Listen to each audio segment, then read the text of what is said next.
नमस्कार, स्वागत है आप सभी का हमारे इस खास प्रोग्राम में। मैं हूं आपके साथ सुनील चौहान। यूपी में योगी और ओपी राजभर की मिलने की चर्चा जोरों पर है। बताया जा रहा है कि लोकसभा 2024 चुनाव को लेकर वाराणसी के सर्किट हाउस में लगभग 25 मिनट दोनों लोगों में चर्चा हुई है। इस चर्चा के अलग अलग मायने लगाए जा रहे हैं। 2017 में बीजेपी और सुभाषपा का गठबंधन था, लेकिन 2022 में सुभाषपा का सपा से गठबंधन था। तो इसके क्या कयास लगाए जाएं जो ये मुलाकात हुई है? अगर बीजेपी और सुभाषपा का फिर से गठबंधन हुआ तो किसको फायदा होगा? सुभाषपा यूपी के 17 जिलों में अहम पकड़ रखती है।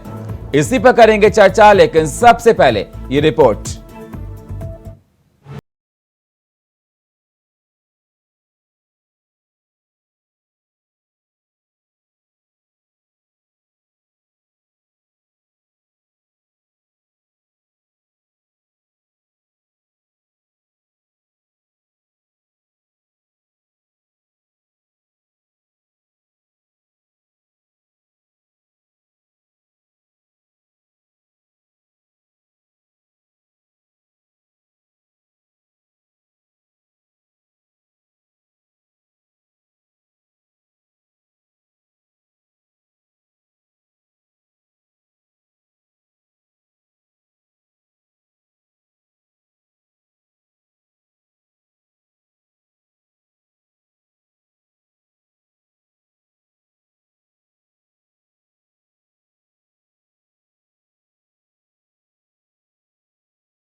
आने वाले लोकसभा चुनाव से पहले कई सियासी समीकरण बनते बिगड़ते नजर आएंगे।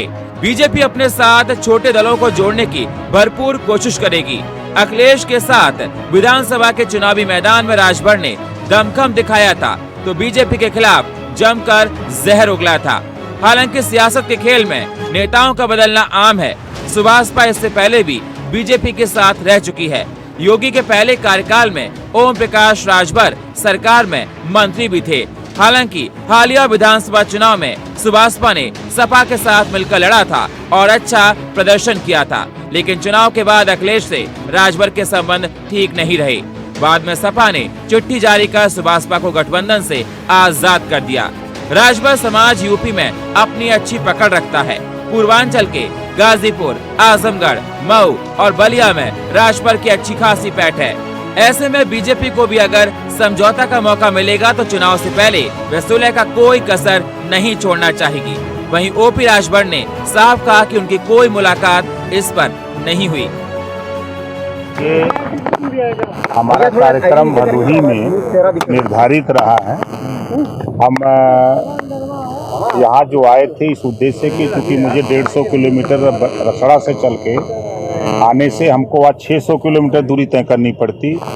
हमको भदोही से फिर बनारस से मालीपुर, अम्बेडकर नगर से फैजाबाद से फिर हमको बलिया आना था। तो उस उद्देश्य से हम दूरी कम करने की नीयत से मैं कल यहाँ सर्किट हाउस आया तो देखा कि सिक्योरिटी बहुत यहाँ लगी थी। तो हमने पूछा कि क्या बात है, तो पता लगा मुख्यमंत्री जी आ रहे हैं। बस इतनी सी बात है। ना हमारी मुख्यमंत्री जी से मुलाकात है, ना कोई बात है। आधे घंटे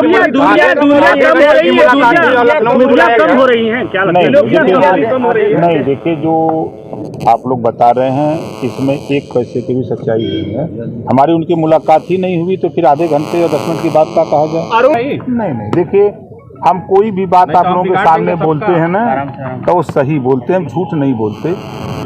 मैं फिर कह रहा हूं कि हमारी कोई मुलाकात नहीं है, ना अभी हमारी किसी बीजेपी के नेता से गठबंधन के संबंध में कोई बात नहीं।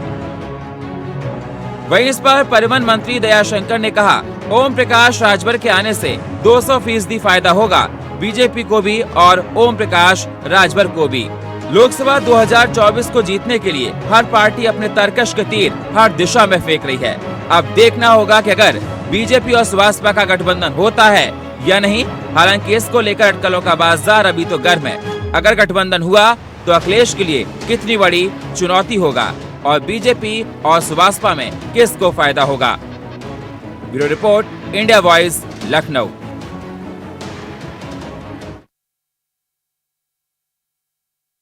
क्या बात हुई, ये सवाल निकल कर आ रहा है। जिस प्रकार से देखा जा रहा है कि 2024 के चुनाव को लेकर सरगर्मियां तेज हैं और बीजेपी सुभाषपा की मुलाकात कई मायनों में अहम देखी जा रही है। अटकलों का बाजार बहुत गर्म है क्योंकि देखा जा रहा है कि 2024 के चुनाव को लेकर अखिलेश यादव भी कमर कस चुके हैं और बीजेपी ने भी अपनी रणनीति बनाना शुरू कर दिया है। तो इस मुलाकात के क्या मायने लगाए जाएं? क्या सुभाषपा और बीजेपी का गठबंधन होने वाला है? और अगर सुभाषपा और बीजेपी का गठबंधन होता है तो समाजवादी पार्टी के लिए क्या खतरे की घंटी है? किस प्रकार से समाजवादी पार्टी इस अलायंस को अगर होता है तो अपना किला बचा पाएगी? क्योंकि 2019 और 22 में देखा गया था कि अलायंस जो हुआ था सुभाषपा का और बीजेपी का, तो बहुत अच्छा परफॉर्मेंस रहा था। अब समाजवादी पार्टी के लिए तमाम सवाल निकल कर आ रहे हैं। लेकिन जिस प्रकार से ओपी राजभर ने कहा कि हमारी कोई मुलाकात नहीं हुई सर्किट हाउस में, ये सारी बातें गलत बता रहे हैं। तो तमाम तरह की बातें इस मुलाकात से निकल कर आ रही है। उस पर चर्चा करने के लिए हमारे साथ राघवेंद्र सिंह, प्रवक्ता भारतीय जनता पार्टी के, शैलेंद्र श्रीवास्तव, वरिष्ठ पत्रकार, दयाराम भार्गव, प्रवक्ता सुभाषपा, और विनय सिंह, प्रवक्ता समाजवादी पार्टी के हमारे साथ जुड़ चुके हैं। स्वागत है आप सभी मेहमानों का हमारे साथ चर्चा में जुड़ने के लिए। सबसे पहले मैं दयाराम जी, मैं आपके पास ही आना चाहता हूं क्योंकि जिस प्रकार से देखा जा रहा है कि मुलाकात हुई, क्या बात हुई, आपके चेहरे की स्माइल बहुत कुछ बता रही है। भारतीय समाज पार्टी के तमाम कार्यकर्ता हमेशा स्माइल करते हैं क्योंकि हम जनता के बीच में रहते हैं। हम गांव, गरीब, किसान, मजदूरों की बात करते हैं। हम अपने पार्टी के संगठन के जनाधार को बढ़ाने का काम कर रहे हैं। हम गांव और बूथ स्तर को अपने मजबूत करने का काम कर रहे हैं। और ये बात सही है कि संगठन ही ताकत होती है, ताकत से ही जीत मिलती है। जिस पार्टी का बूथ स्तर तक संगठन मजबूत होता है वही जिताऊ कैंडिडेट तैयार कर सकता है। अब रही बात मुलाकात की, मुलाकात के मायने चाहे आप लोग किसी के मुद्दे से निकाले, लेकिन जो हमें जानकारी दी गई है, जो हमें जानकारी मिली है, आदरणीय नेताजी से और प्रदेश के मुख्यमंत्री जी से कोई मुलाकात नहीं हुई है। ये केवल मिथ्या एक शब्द है, चाहे उसको आप लोग स्वीकार करें या ना करें, उससे कोई हमारा औचित्य नहीं बनता है। और रही बात भारतीय जनता पार्टी या सत्ता पक्ष के मंत्रियों के साथ मेल मिलाप का, तो आप देखेंगे जब बसपा में श्री जो है आज के उत्तर प्रदेश के उप मुख्यमंत्री ब्रजेश पाठक जी से तब भी राजभर जी का मुलाकात था। दयाशंकर जी से जब वो सत्ता में नहीं थे तब भी राजभर जी का मुलाकात रहता था। आज भी मुलाकात है। और स्वभावतः ये मान के चलिए कि आज जो उत्तर प्रदेश में परिवहन मंत्री है दयाशंकर सिंह, उनकी नेतृत्व में जो चल रहा है, तो नेताजी ने स्वयं बताया भदोही और रसड़ा से लेकर के जब उनको इधर अंबेडकर नगर, बस्ती, श्रावस्ती जाना पड़ता है, तो वो जो मार्ग है, मार्ग में बहुत ज्यादा अवरोधक है। करीबन जो 300 किलोमीटर का एरिया पड़ता है उसमें 600 से 700 किलोमीटर या 550 किलोमीटर पड़ जाता है। उसी को लेकर के जो है पीडब्ल्यूडी के विभाग से भी उन्होंने बात किया है, परिवहन मंत्री से बात किया है कि यहाँ पे जो है बसों का रूट थोड़ा चेंज किया जाए, जहाँ से यात्री को जो है 100 किलोमीटर घूम करके जाना पड़ता है। अगर बसों का परिचालन इस क्षेत्र से निकल करके यहाँ तक हो जाए तो जनता जनार्दन को सुविधा मिलेगा। और जितने भी विधायक उत्तर प्रदेश में हैं, चाहे वो सत्ता पक्ष को या विपक्ष को, सबको अपने क्षेत्र में परिवहन के समस्या को लेकर के परिवहन मंत्री से मिलकर बात करनी चाहिए। दयाराम जी, मुलाकात नहीं हुई तो आप बताइए, कहिए कि बीजेपी भ्रष्टाचारी पार्टी है। नहीं, मैंने आपको कहा ना, हम तो बार बार सत्ता में हो या ना हो। बताइए ना बीजेपी की कुरीतियों को, बताइए बीजेपी की पॉलिसीज कौन सी आपको अच्छी नहीं लगती है? आपको लगता है ना कि योगी सरकार अच्छा काम कर रही है? सुहेल देव भारतीय समाज पार्टी के जो विधन है, जातिवाद जनगणना को लेकर, सामाजिक न्याय समिति की रिपोर्ट को लेकर के, एक अनिवार्य फ्री शिक्षा को लेकर के, स्वास्थ्य को लेकर के, शिक्षा को लेकर के या बिजली को लेकर के, महंगाई को लेकर के, बेरोजगारी को लेकर के, ये तमाम ऐसे मुद्दे हैं जो जनता के लिए, उत्तर प्रदेश की 25 करोड़ जनता को हम उठाने का काम करते हैं। वो सर्वविदित है। हम यहाँ हो या वहां हो, हम जनता के मुद्दे हमेशा उठाने का काम करते हैं। लेकिन और पार्टियों के नेता है, चाहे दयाराम जी ये बताइए ना कि योगी जी अच्छा काम कर रहे हैं कि नहीं? मैंने कहा ना, मैंने आपको कहा ना, जो अच्छा काम करेगा उसकी अच्छाई की जो नाम लीजिए, जो गलत काम करेगा, जो जनता की नाम लीजिए सर, जनता के लिए योगी सरकार के काम से आप खुश हैं ना? नहीं, देखिए, जो उत्तर प्रदेश में जो दंगा हुआ करता था उससे मैं बहुत खुश हूं, फिर बता रहा हूं। लेकिन जो दंगा पिछली सरकार तो में आप होता था, मतलब आप समर्थन करते हैं ना कि योगी सरकार अच्छा काम कर रही है? नहीं, मेरी बात सुनिए सुनील भाई, मेरे बयान देखिए। आपके चैनल पे करीबन 7 महीना पहले भी ये मैंने बोला था। 7 महीना पहले, चुनाव से पहले की मैं बात कर रहा हूं, यानी 2024 के चुनाव से भी मैंने बात किया कि उत्तर प्रदेश में जो दंगा हुआ करता था वो दंगा नहीं है। कानून में थोड़ा बहुत बदलाव की जरूरत है, अफसरशाही जो है मतलब आप योगी जी के काम से खुश हैं ये? लेकिन सर नहीं, मेरी बात सुन लीजिए, सुनील भाई, अर्थ का अनर्थ ना करें, अर्थ को अर्थ की तरह ले जाए। मैंने कहा ना, आप हमको ये बता दीजिए, जिस तरह थाने चौकी में कब्जा हुआ करता था इस सरकार में नहीं है, स्वागत योग है, लेकिन ये कह दे कि 100% ठीक है, वो नहीं है। दूसरी बात, कानून व्यवस्था जिस तरह पिछली सरकार में थे कम है, लेकिन हम ये कह दें कि सरकार में बिल्कुल ठीक है, ये गलत है और काम करने की जरूरत है। मैं बार बार इस बात को कह रहे हैं, लेकिन कहीं ना कहीं शिक्षा के ऊपर, स्वास्थ्य के ऊपर, सामाजिक न्याय समिति की रिपोर्ट को लेकर के, जातिवाद जनगणना को लेकर के हम बार बार इस चीज की चर्चा करते रहते। सुनील भाई, राघवेंद्र जी, डील हो गई ना? लास्ट टाइम तो आपने जब मंत्री बनाया तो बंगला भी नहीं दिया था ना? देखिए, ये डील हो गई शब्द हमें लग रहा ये उचित नहीं है। अभी राजपत जी का बयान आ चुका है, आपको उस पर गंभीरता से लेना चाहिए। राजपत जी एक तपे तपाए राजनेता है, वो झूठ क्यों बोलने लगे? देखिए, राजपत जी हमारे साथ रहे हैं, बेहतर व्यक्ति हैं, उन्होंने समाज के दबे कुचले, पिछड़े और शेष समाज के लिए बहुत काम किया हुआ है।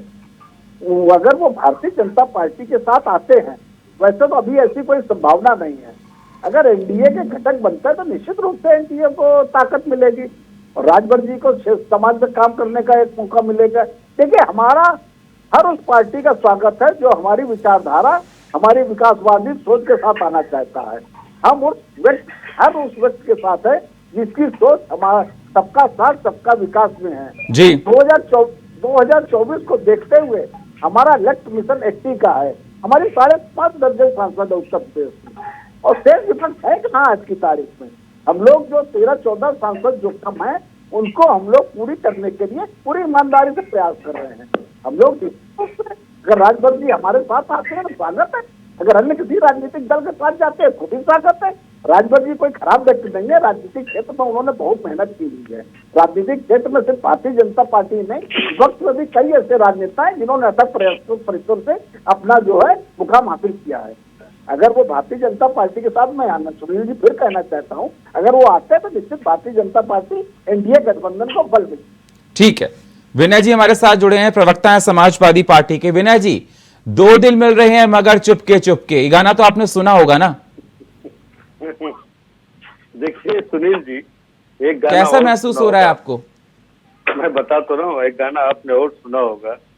मैं इन दोनों लोगों के लिए बता दूं, झूठ बोला तो काला कौवा काट खाएगा, गाना है जो धीरे धीरे खिचड़ी पक रही। लेकिन एक खासियत है, एक शोले पिक्चर हुआ करती थी, आया करती थी, उसमें अमिताभ बच्चन ने मोस्टली से धर्मेंद्र की कितनी खूबसूरती से तारीफ की थी। ये दोनों भाई एक दूसरे की तारीफ उसी खूबसूरती से कर रहे हैं। ये कह तो रहे अच्छे हैं लेकिन थोड़ी कमियां हैं, वो भी एक दूसरे को, तो आप समझ सकते हो। रही बात समाजवादी पार्टी की, तो समाजवादी पार्टी एक ऐसी पार्टी है जो अपने विचारधारा, जो इसका विजन है, जो पिछड़े समाज, दलित, वंचित, शोषित समाज के लिए लड़ती रही है, वो नेताजी के समय से ही समाजवादी पार्टी इसी विचारधारा के तहत लड़ती रही है और लड़ रही है। समाजवादी पार्टी ने इनसे तो पल्ला बहुत पहले झाड़ लिया। यह भारतीय जनता पार्टी नहीं है। समाजवादी पार्टी कभी अपने विचारधारा के विपरीत जाकर के जम्मू कश्मीर में अलगाववादियों से समझौता कर ले, कभी किसी से कर ले। हमारा एक सिद्धांत है, मेरा एक मानना है कि हम जिस विजन को लेकर के चल रहे हैं, जो लड़ाई लड़ रहे उत्तर प्रदेश का, उसमें हम किसी से समझौता नहीं कर सकते। अगर हमारे समान विचारधारा के साथ, हमारे समान तरीके के साथ जो दलित, शोषित, वंचित समाज के लिए लड़ना चाहता है तो वो साथ है।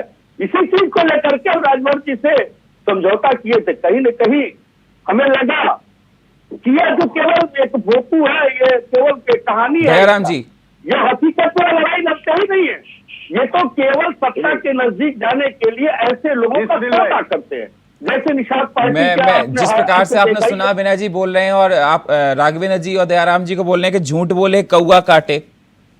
काला कौआ काट खाएगा। मैं आपको बता रहा हूँ, देखिए काला कौआ कौन है? काला कौआ इनके आदरणीय मुख्यमंत्री जी हैं। बताऊं कैसे? इन्होंने अपने सगे चाचा के नहीं, सगे अपने पिताजी के नहीं हुए, इन्होंने पिता की आपने ध्यान रखा होगा। औरंगजेब सरकार की चले जाइए, जो अपने पिताजी का ही नहीं हुआ, जो अपने सगे चाचा का नहीं हुआ, उत्तर प्रदेश के 25 करोड़ जनता को कौन हो सकता है? तो काला कौआ कौन हुआ? काला कौआ कौन काट रहा है? दूसरी बात विनय भाई मैं कहना चाहूंगा, आप अति पिछड़ों और दलितों के बड़े हितैषी हैं, हमने मान लिया। 2012 से 2017 में समाजवादी पार्टी के मुखिया जो है मुलायम सिंह जी थे, उत्तर प्रदेश के मुख्यमंत्री आदरणीय अखिलेश यादव जी थे। इनके पास समय था आदि दलितों को प्रमोशन में आरक्षण अगर समाजवादी पार्टी में खत्म किया गया था, आप दलितों को बड़े हितैषी बनते थे, वो प्रमोशन में आरक्षण श्री अखिलेश यादव जी लागू करते थे। बोलिए, फिर मैं शरण जी के पास जाऊंगा। लेकिन नहीं किया। दूसरी बात सुन लीजिए, दूसरी बात, आप पिछड़ों की बड़े हितैषी होते हैं। अभी आपने देखा होगा एमएलसी के चुनाव में, जब इनके पास डाटा ही नहीं है, आंकड़ा नहीं है, तो इन्होंने वो पिछड़ी जात से जो है श्रीमान राम रतन राजभर को खड़ा कर देते हैं। उसके बाद दलित से जो है निर्मल सिंह को जो है क्या नाम है रामकरण निर्मल जी को खड़ा कर देते हैं। इनके पास अंगूठा लगाने के लिए ये दयाराम जी थोड़ा विनय जी कुछ बोल रहे हैं, सुनते मैं आपके पास आऊंगा। उनकी बेइज्जती करने का काम समाजवादी पार्टी करती है। ठीक है, समाजवादी पार्टी से पूछते हैं विनय जी। दयाराम जी के जो इतना रोष है उस बात को मैं समझ सकता हूँ, और दयाराम जी को बड़ा हकीकत बता दूं, आज जनमानस में आपकी छवि जो है वो सभी जानते हैं, सुनील जी भी जानते हैं, अभी वरिष्ठ पत्रकार भी है वो भी जानते हैं आपकी छवि क्या है, आप क्या तलाशते हैं, क्या बेचते हैं, क्या खरीदते हैं, ये सब लोग जान चुका है।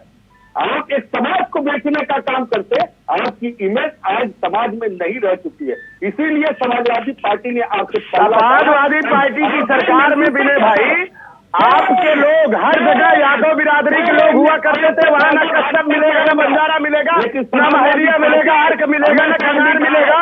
ये सारी जातियों को आपने देने का काम किया। 2012 से 17 के बीच में श्री अखिलेश यादव मुख्यमंत्री थे, किसी थाने चौकी बताइए किसी राजभर को आपने लगाने का काम किया हो, किसी बंजारा को दिया हो, किसी गरज को दिया, बहलिया को दिया हो, बताइए जातियां क्या है? बोरा भर भर के इन जातियों ने समाजवादी पार्टी को 4 बार सरकार में लाई, लेकिन ये जातियां केवल आपकी वोट बैंक बन के रह गई। लेकिन जब श्री आदरणीय अखिलेश यादव जी को तो जाने नहीं रह गया, लेकिन ओपी राजभर जी ने जब इस बात की गणना किया तो आपको समझ में आया इस प्रदेश में मुख्यमंत्री भी रहता है। ठीक है दयाराम जी विनय जी, ठीक है। शरण जी मेरे साथ जुड़े हैं। शरण जी, इस मुलाकात के क्या मायने लगाए जाएं? नकारती है, बार बार कह रहा हूं नकारती है। गठबंधन से पहले में मुखिया से मिलकर के उससे आश्वासन लिया जाता है। उनकी मुलाकात इसके पहले अभी दयाशंकर सिंह से हुई थी। दयाशंकर जी आज की डेट में मंत्री हैं और इस मंत्री बनने से पहले वो उनको जिम्मेदारी दी गई थी कि जो भी दूसरे दलों के लोग इस पार्टी में भाजपा में शामिल होना चाहते हैं उनसे डील करें। उसी क्रम में अभी जब एक बार दयाशंकर जी से मुलाकात इनकी हो चुकी तो फिर वो बातें होती ना कि आप अपने घर के बड़े से कहलवा दीजिए, उनकी बात में भरोसा कर लें, वरना आप तो जूनियर हैं, आप तो कहेंगे ऊपर वाले मान नहीं रहे हैं। तो इसलिए उन्होंने उनसे वादा की पुष्टि करा ली। और मिलने का ये तरीका होता है, पहले समय से ऐसे होता आया है कि एक ही गेस्ट हाउस में, एक ही होटल में, एक ही एरोप्लेन में, एक ही ट्रेन के बोगी में एक साथ दो अलग अलग विचारधारा, अलग अलग पार्टी के मुखिया लोग मिल जाते हैं और बैठ के बात होती जाती है पूरी। कोई बाहर से देख लिया तो कहा दिया कि तो मुलाकात हो गई थी। तो इनकी मुलाकात उस रूप में है। ये अलग बात है कि ओम प्रकाश राजभर जी ने मना किया है कि मेरी कोई मुलाकात नहीं हुई, मैंने लड्डू नहीं खिलाई। इनवाइट सबको किए थे और काफी उसका हाइप भी था कि बहुत लोग इनके यहाँ आने वाले भी हैं और इनके प्रतिनिधि के रूप में भी गए थे, प्रमुख सचिव को भेजा था मुख्यमंत्री जी ने। तो ये सब कुछ है, बातचीत तो चल ही रही है। और ओम प्रकाश राजभर जी पहले बीजेपी के साथ थे, कोई ऐसी बात नहीं कि बीजेपी के साथ दोबारा नहीं रह सकते हैं। बीच में सपा के साथ आए थे, जब उनको लगा, उनको क्या बहुतों को लगा, बहुत से दलों को माहौल भी ऐसा बन गया तो लगा था समाजवादी पार्टी बिल्कुल अब प्रदेश की सत्ता में आने वाली है। तो उसी तरीके से लोगों का मिलना जुलना, माहौल बनाना सब कुछ हो गया था। कर्मचारी संगठनों के नेता लोग उनसे आश्वासन देने लगे थे पुरानी पेंशन बहाली का वादा कर लिया था अखिलेश जी ने, बहुत सी चीजें थी, तो ये उधर थे, नहीं हो पाया। तो मालूम है कि सत्ता रहेगी तो फिर सब कुछ चलेगा, क्योंकि अब आज की डेट में राजनीतिक दलों में एक बहुत ही ऐसी वो धारा चल निकली है कि खुलेआम बोलते हैं हमको तो सत्ता में आना है। वो ये नहीं कहते कि हमको राजनीति को सही करना है, लोगों के कल्याण को सही करना है, ऐसा कुछ नहीं। वो कहते हैं हमको सत्ता में आना है। इनडायरेक्ट में वो अपने मन की बात वो करते हैं जिसके लिए वो आए हैं कि हम सत्ता में आएंगे तो अपना सब कुछ आगा पीछा सही कर लेंगे, अपने लोगों का ठीक कर लेंगे, और इस पर किसी को बुरा भी नहीं लगता है। तो अगर ये भी उसी चक्कर में है कि हमको भी सत्ता में आवाज आने दिया जाए, तो अभी 4 साल बाकी है भाई, तो कब तक रहेंगे बाहर। कार्यकर्ता भी आज के डेट में ऐसा सयाना हो गया है कि वो भी उन्हीं लोगों के साथ जुड़ता है जिनसे उसका फायदा है। तो जो सत्ता में है वो उसका 4 काम कराएगा, कुछ नहीं तो ट्रांसफर पोस्टिंग या राशन की दुकान कुछ ना कुछ ले लेगा, कोई ना कोई फायदे की चीज ले लेगा, इसीलिए जुड़ा रहता है। और वरना उनको रोके रखना भी बहुत कठिन काम है। जिसका व्यक्तिगत विरोध हो गया बिल्कुल वही विपक्ष में रहता है, वरना नहीं रहता। विनय जी जातिगण अगर देखा जाए ना समीकरण, तो सुभाषपा ना 16 जिलों में बहुत मजबूत है पूर्वांचल के। 27 जिलों में सुनील भाई नहीं है। इससे पहले भी सुभाषपा लड़ी थी, समाजवादी पार्टी का कंधा पकड़ा तो 6 या 7 हो गई थी, तो 2 ही सीट पर जीत पाई। समाजवादी पार्टी के जनाधार को अपना जनाधार बताने का प्रयास कर रहे हैं, पता चल जाएगा, सुपड़ा साफ हो जाएगा। विनय जी 2019 और 2022 का आपने अलायंस का रिजल्ट देखा होगा ना, 2019 और 2022 का अलायंस हुआ था सुभाषपा बीजेपी का, आपको मानना चाहिए ना कि फिर से दोहराया जाएगा। सुनील जी एक चीज क्लियर बता दे, समाजवादी पार्टी ठीक है, सत्ता के बगैर समाज का जो है कल्याण नहीं हो सकता, लेकिन केवल सत्ता की लालची समाजवादी पार्टी नहीं है। हम अपने विजन को लेकर के लड़ते रहेंगे, संघर्ष करते रहेंगे। ऐसे लोग ही आते हैं और जाते हैं, बहुत दलों में दयाराम जी आएंगे। जी जी दयाराम जी देखिए जी सुनील भाई, हमारे विनय भाई कह रहे हैं कि सत्ता के लालची या सत्ता के लोभी। हम इनसे जानना चाहते हैं, जब इनकी सरकार सत्ता थी तो इन्होंने जनगणना क्यों नहीं कराया, सामाजिक न्याय समिति की रिपोर्ट क्यों नहीं लागू किया। तब आप सत्ता के मदमस्त में चूर थे। जब श्री अखिलेश यादव 2012 से 17 के बीच में मुख्यमंत्री थे तो 4 साल आप झगड़ा झंझट में निकाल दिया था, और 1 साल में कौन मुख्यमंत्री 4.5 मुख्यमंत्री बना के पूरे प्रदेश को गुमराह करने का काम किए। तो जब आपको काम करना था आपने काम नहीं किया, झगड़ा झंझट में निकाल दिया। तो किस बात की बात कर रहे हैं भैया। और आप कह रहे हैं कि आपके वोट के बल पे, आप बताइए, आप पश्चिम लड़े कितनी सीट जीते, मध्यांचल लड़े कितनी सीट जीते, आप बुंदेलखंड लड़े कितनी सीट जीते, और जब आप पूर्वांचल में आते तो कितनी सीट आती है। विनय भाई ये भी अपने दिल पे हाथ रख करके आप जरा पता जानकारी रखिए। और दूसरी बात सुनिए सुनिए सुनिए दूसरी बात विनय भाई सुनिए विनय भाई सुन तो लीजिए विनय भाई सुनिए मैं ये कहना चाह रहा हूँ, हम स्वयं भारतीय समाज पार्टी की उत्तर प्रदेश में सरकार नहीं रही, हम 18 महीने बीजेपी के गठबंधन में केवल रहे, और आप कह रहे वोट बैंक की राजनीति। मैं कह रहा हूँ 2017 में जब हम शहरीकरण के निकाय चुनाव में चुनाव लड़े थे, वो वोट प्रतिशत, और 2022 में हम जब चुनाव लड़े, चाहे हम गाजियाबाद लड़े, मेरठ लड़े, गौतम बुद्ध लड़े, आपके मैनपुरी में लड़े, इन तमाम 25 जिलों में हम लड़े। हम तो पूर्वांचल की बात ही नहीं कर रहे। ठीक है दयाराम जी, विनय जी ठीक है, लेकिन दयाराम जी ये भी आपको बात ध्यान रखनी चाहिए, बीजेपी जातीय समीकरण का वो अपडेट कराएगी, ध्यान रखना। फाइनल कमेंट में लेना चाहूंगा राघवेंद्र जी से। सुनील जी, भारतीय जनता पार्टी जो है एनडीए गठबंधन सबका साथ, सबका विकास, सबके विश्वास के दायरे को लेकर के काम कर रही है। अगर कोई भी राजनीतिक दल या कोई व्यक्ति भारतीय जनता पार्टी के साथ जुड़ना चाहता है तो उसका स्वागत है। हम लोगों को लगभग 45% वोट उत्तर प्रदेश से मिला हुआ था 2019 में, तो निश्चित रूप से अभी हमें 55% में काम करना बाकी था, जो 1% जो पड़ा हुआ था। तो भारतीय जनता पार्टी अपना लक्ष्य बना करके काम कर रही है और ईमानदारी से हम लोग समाज में काम कर रहे हैं। अगर आपके ओपी राजवर्ती भारतीय जनता पार्टी के साथ आते या कोई भी आता है तो उसका स्वागत है। आज की तारीख में समाजवादी पार्टी तो विनय जी अभी कह रहे थे है कहाँ, समाजवादी पार्टी की अब 2 लोकसभा सीटें भी नहीं बची हैं और इनके नेता अखिलेश यादव पिछले 1 साल से कहां दिखाई पड़ रहे हैं। विधानसभा चुनाव में किन मुद्दों पर लड़े थे? विधानसभा चुनाव में जिन्ना पटेल की तुलना करते नजर आ रहे थे। भाई 4 बार इसके उत्तर प्रदेश में सरकारें रही हैं, कुछ विकास तो कराया होगा, कोई काम तो किया होगा। अखिलेश यादव की राजनीतिक व्यक्ति ही नहीं है, उन्होंने गलत चयन किया है काम करने का क्षेत्र। उन्होंने आजमगढ़ रामपुर सीट का सत्यानाश कर दिया। दोनों इनकी परंपरागत सीटें थी जहाँ एमवाई समीकरण के आधार पर लगभग 7% वोट था, वो सीटें हार गए। भाई रामपुर में तो कोई दूसरा दल भी नहीं लड़ा था। कमाल के लोग हैं, अखिलेश यादव के प्रचार पे भी नहीं निकले थे।